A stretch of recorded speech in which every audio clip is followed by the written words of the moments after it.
Daf Yomi Tractate,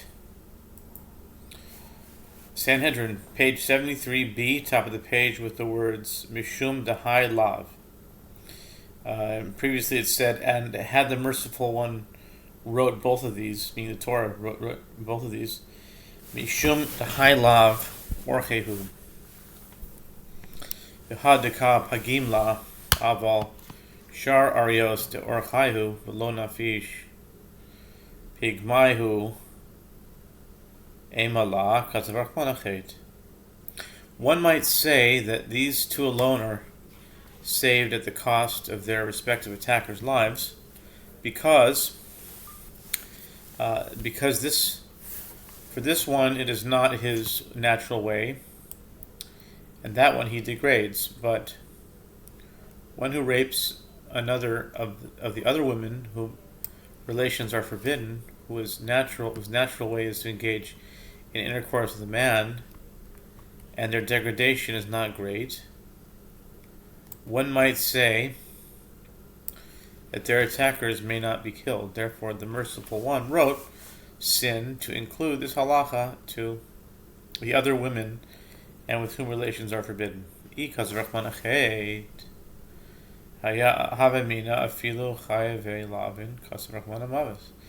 had the merciful one wrote only sin, I would say that this applies even to women who are forbidden only by a mere prohibition, that they too are to be saved even at the cost of their attackers' lives. Therefore, the merciful one wrote death to teach us that this halacha applies only to transgressions that are punishable by the death penalty. Have amina chayav misos bezdin in chayav kresos lo kasav. And had the merciful one wrote only death, I would say that those women who are forbidden to him by prohibition, the violation of which renders him liable to a court-imposed death penalty, are indeed to be saved even at the cost of their attackers' lives, as these are very serious sins for which they are punished by the court. But those women who are forbidden to him by the type of prohibition, the violation of which renders him liable to receive karet, punishment of God, are not to be saved at the cost of their attackers' lives. Therefore, the merciful one wrote sin to teach this halach applies even to prohibitions that are punishable by karet. In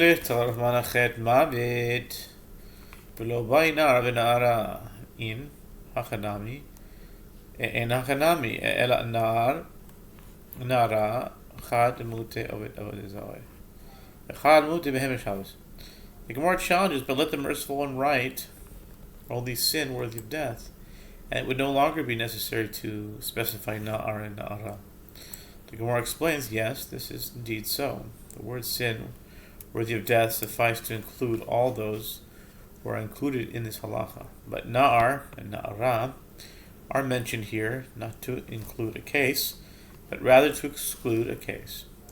One serves to exclude someone who seeks to worship idols, and one serves to exclude someone who seeks to sodomize an animal or desecrate Shabbat, teaching that those transgressors are not killed in order to prevent them from transgressing. Rabbi Shimon bar Yochai de'amar, Oived avodah zara nitin lahatzilo benafsho. Lama li chad lemute behema v'chad lemute Shabbos. The Gemara asks, and according to the opinion of Rabbi Shimon ben Yochai, who says that an idol worshipper must be saved from transgressing even at the cost of his life, why do I need the two terms Na'ar and Na'ara? The Gemara answers, one serves to exclude someone who seeks to sodomize an animal, and one serves to exclude someone who seeks to desecrate Shabbat. The Gemara explains why both are needed. It might enter your mind to say that the halacha with regard to one who desecrates Shabbat can be derived from the halacha with regard to idol worship by way of a verbal analogy between the word desecration mentioned in connection with Shabbat and the word desecration mentioned in connection with idol worship.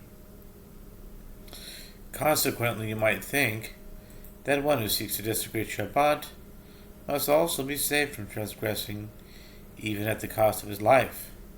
Therefore, a special derivation was necessary to teach that a potential Shabbat desecrator is not to be saved at the cost of his life.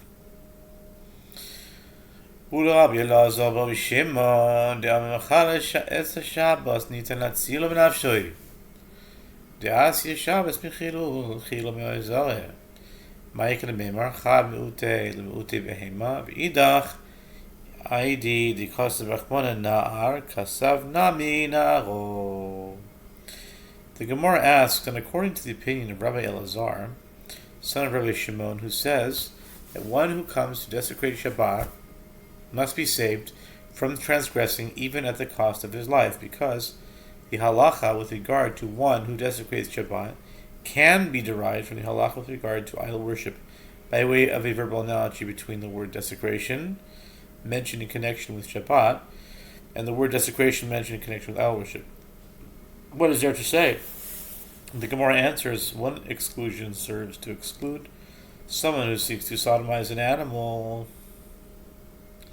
And as for the other, since the merciful one wrote Na'ar, he also wrote Na'ara, that is to say, the form in which the word is written in this verse and the form in which it is read do not teach two separate halachot. Rabbi Yehuda Omer, Af Omer Esanicha Lo, the Bright decided previously teaches, Rabbi Yehuda disagrees with the rabbis and says also, if the betrothed young woman says to those who come to rescue her, let the rapist be, she is saying this so that he should not kill her, and therefore the rapist is not killed. The Gemara asks, with regard to what do they disagree? Amarava b'makpedes al pigma. ומניחתו שלא יהרגנה. רבנן סברי, הפיגמה הכה בנחמנה, והרי מקפדת על פיגמה. ורבי יהודה, היי דאמר רחמנה קטלה, משום נמסרה נפשי לקטלה. לא מסרה נפשה לקטלה. Rava says they disagree about the case where the young woman is particular about the degradation that she is to suffer as a result of the rape. But, nevertheless, she allows him to rape her so that he should not kill her. The rabbis maintain that the Torah is particular about her degradation, which is why the rapist may be killed, and she too is particular about her degradation. And Rabbi Yehuda maintains that the merciful one says that a rapist must be killed because his victim is prepared to sacrifice her life rather than yield to rape. The woman in this case, however, who asks that the rapist not be harmed, is not prepared to sacrifice her life, and therefore her rapist may not be killed. Amar le Papa le Baya alban le kohen gadol nami kopekam le. Amar le apigma rabba kapirachman apigma zuta lo kapirachman. But Rav Papa said to Abaya, if the reason that the rapist may be killed is the woman's degradation, as claimed by the rabbis, a high priest also degrades a widow when he engages in intercourse with her, as she makes her a halala, a woman who is disqualified from marrying a priest. Why then is she not saved even at the cost of her attacker's life? Abaya said to Rav Papa, for a great level of degradation involving karet and potentially a child that is a mamzer, the merciful one is particular, but for a small level of degradation, as in the case of a halala, the merciful one is not particular. Chet elu chayv kresos, charet kretot, ureminu ve'elu naros sheyesh lehem knas haba lachoisoi.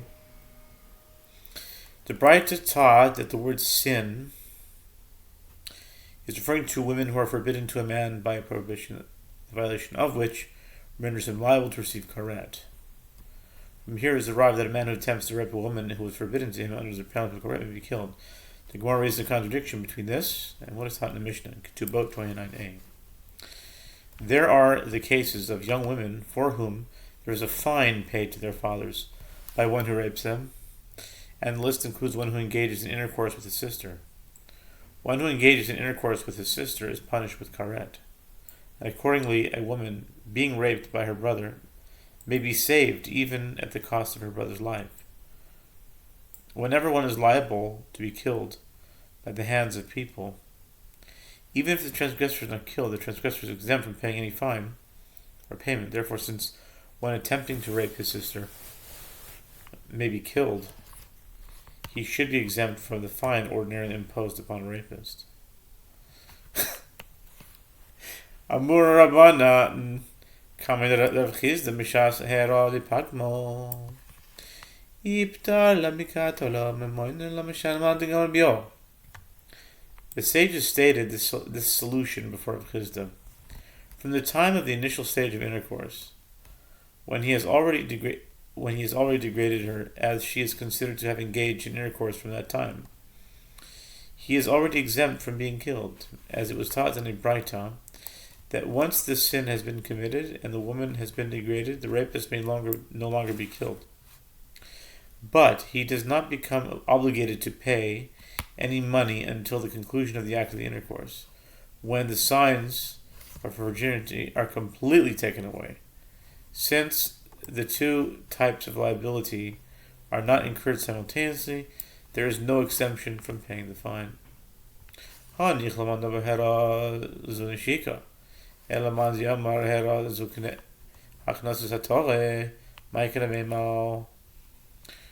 Rav Chisda said to those sages, this works out well according to the one who says that the definition of the initial stage of intercourse is a kiss, meaning external contact of the sexual organs, as it is inevitable that there will be some slight penetration. But, according to the one who said that the definition of the initial stage of intercourse is the insertion of the weenus of the corona, what is there to say? This stage takes away the woman's virginity.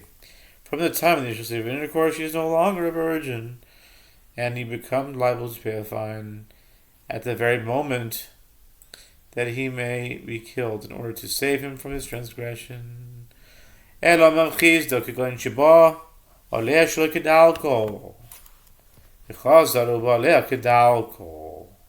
Oh, Rav Chisda says the Mishnah should be understood referring to a case where the brother first engaged in intercourse with his sister in an atypical manner from the rear. With this intercourse, he degraded her, but she is still considered a physical virgin. Afterward, he again engaged in intercourse with her in the typical manner. Only at that point did he become liable to pay a fine by one who engaged in intercourse with a virgin and took away her virginity. But he could not be killed, as she had already been degraded. So, there is no exemption from the fine. Rava says the Mishnah is referring to a case where the sister allows her brother to rape her and asked that he be not harmed so that he should not kill her. And it is taught in accordance with the opinion of Rabbi Yehuda, who says that in such a case, she is not to be saved at the cost of her brother's life. From here I can see that the Midrash in Koheles Rabbah that says the Torah of Mashiach makes the Torah of this world look like vanity. I can really see what it means. This is Torah now, and the Mashiach Torah could really, we won't be talking about this stuff. May it be so, even now, even so, Amen.